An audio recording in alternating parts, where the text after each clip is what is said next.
Welcome back. Now, depending on which platform you choose to use in order to deliver your membership content, what you're going to notice is that some memberships are bundles of individual products that you already have.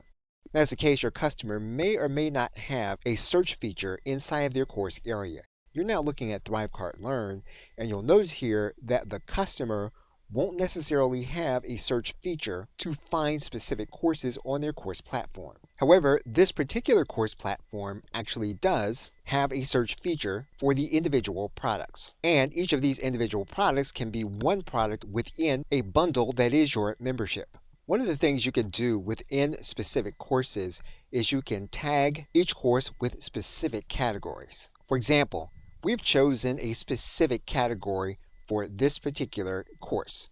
And what we can do is we can use those tags or categories for specific courses that are going to be related. In this case, that's what we're going to do. When you're able to tag specific courses within your membership, what you're basically doing is giving the user the opportunity to find categorizations that you may make for them. And so in this particular case, what we can do is we can categorize and we can find specific products with specific tags. What this allows you to do is to provide the user a specific experience by directing them to specific courses within your membership for specific purposes. Again, all of this depends on how your content delivery platform is organized and whether or not there is a search feature within that platform for the customer.